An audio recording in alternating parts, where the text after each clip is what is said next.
নমস্কার বন্ধুরা, সবাই কেমন আছেন?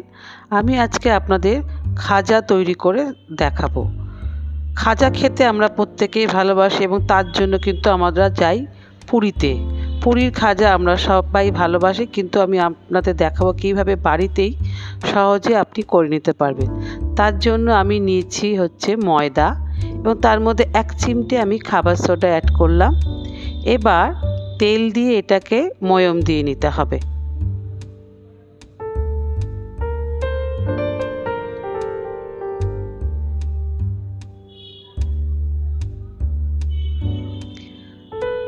তেল দিয়ে ভালো করে এটাকে ময়ম দিতে হবে। এবং আপনি কি করে বুঝবেন যে আপনার ময়দাটা ঠিক মতো ময়ম হয়েছে কি না?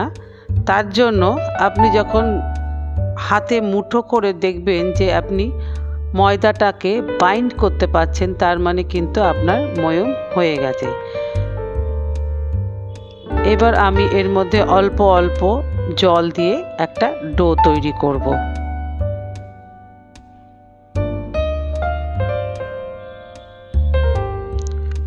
ডোটা খুব বেশি হার্ডও হবে না, সফট হবে,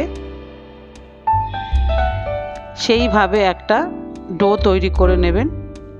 এবার ডোটা মাখা হয়ে গেছে, আমি এবার এটাকে একটা রেস্ট করতে দেবো, একটুখানি রেস্টের জন্য রাখবো। চলুন এই ফাঁকে আমরা সিরাপটা বানিয়ে নিই, অর্থাৎ সুগার সিরাপটা বানিয়ে নিচ্ছি। তার জন্য আমি নিলাম 1 কাপ চিনি এবং সেই কাপেই আমি নিচ্ছি 1 কাপ জল।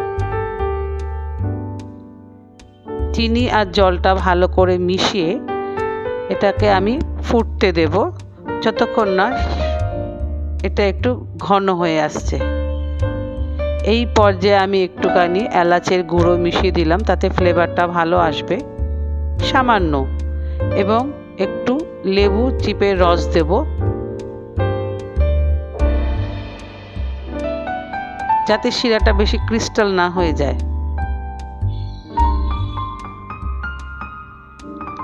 আরও কিছুক্ষণ ফুটতে দেবো, এখন ওটা পাতলা রয়েছে। যতক্ষণ না 1 তারের মতো ঘন হয়ে আসছে ততক্ষণ কিন্তু শিরাটা ফুটবে।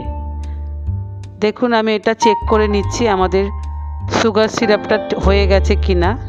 এরকম হাতে নিয়ে যদি দেখেন একটা তারের মতন হচ্ছে, তার মানে কিন্তু আমাদের সিরাপ রেডি।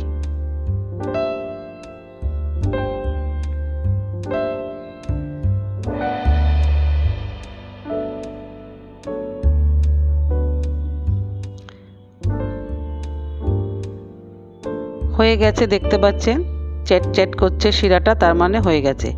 এবার আমি সেই ময়দাটার থেকে ছোট ছোট করে লেচি করে নিচ্ছি। দেখতে পাচ্ছেন লেচির পরিমাণ মাপটা খুব ছোটও না আবার অনেকটা বড়ও না। এইভাবে আমি কিন্তু কয়েকটা রুটি বানিয়ে নেব। এরকম পাতলা পাতলা রুটিগুলো বেলে নিতে হবে।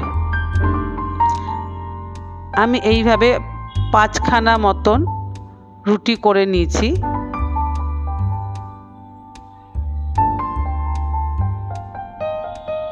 এইবার এক একটা রুটির ওপর আমি এটা একটুখানি তেল আর ঘি দিয়ে একটা মিশ্রণ তৈরি করেছি, সেটা মাখিয়ে নিয়ে তার ওপর আমি চালের গুঁড়ো ছড়িয়ে দিচ্ছি। চালের গুঁড়োটাও এইভাবে হাত দিয়ে চারিদিকে স্প্রেড করে দেবেন। তার ওপরে আবার একটা রুটি দিতে হবে। আবার একই প্রসেসে তেল আর ঘিয়ের সলিউশন যে লিকুইডটা বানিয়েছি সেটা দিয়ে তার ওপর আবার চালের গুঁড়ো ছড়িয়ে দিতে হবে। চালের গুঁড়োটা চারিদিকে ভালো করে ছড়িয়ে মেখে তার উপরে আবার আরেকটা রুটি দিয়ে দিলাম। এইভাবে কিন্তু প্রসেসিং চলবে।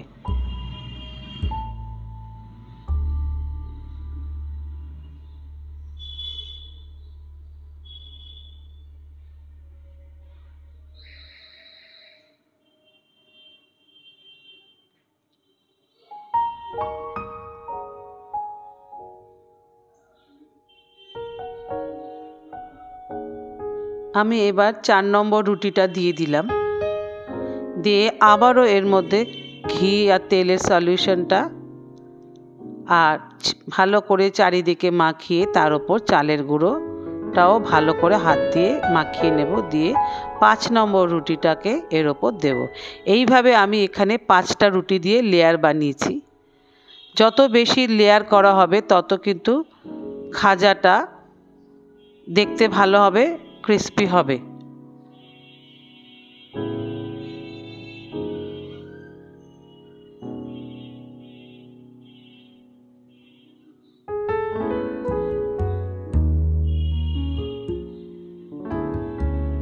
এইভাবে এবার এটাকে আমি আস্তে হাতে এটাকে এইভাবে রোল করে নেব।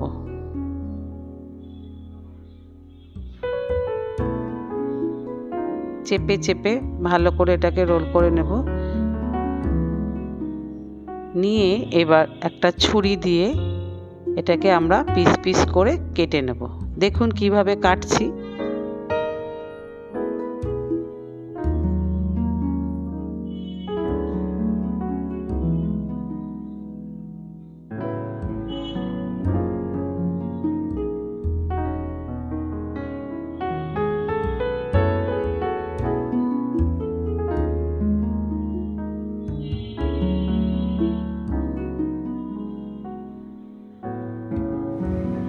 অনেকটা এরকম দেখতে হবে কাটার পর।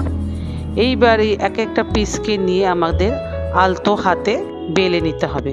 খুব বেশি চাপ দেবেন না, সামান্য একটু ময়দা ছিটিয়ে আমি হালকা হাতে এগুলোকে বেলে নিচ্ছি।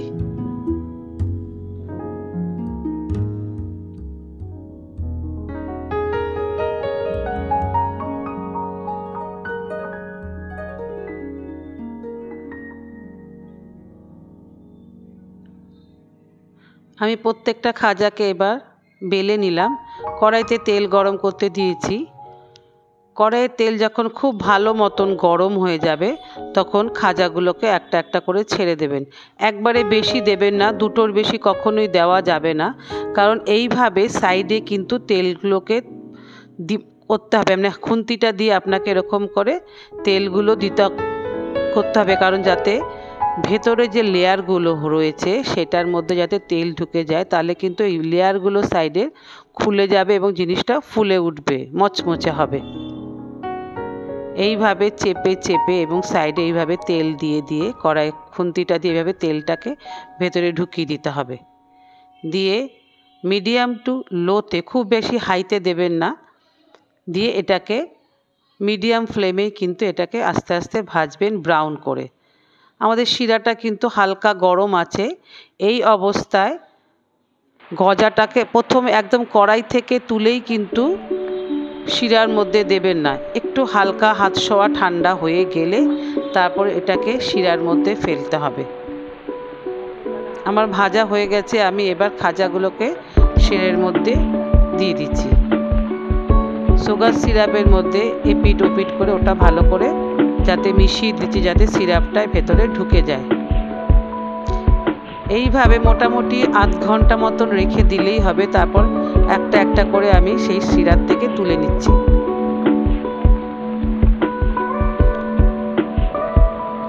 তুলে নিয়ে এবার বাকি যে আবার খাজাগুলো ভাজা হয়েছে সেগুলোকে আবার ওই সিরাপের মধ্যে দিয়ে দেব।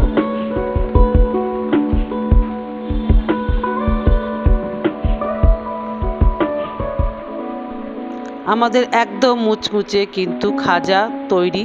আপনি বাড়িতেই কিন্তু সহজে করে নিতে পারবেন।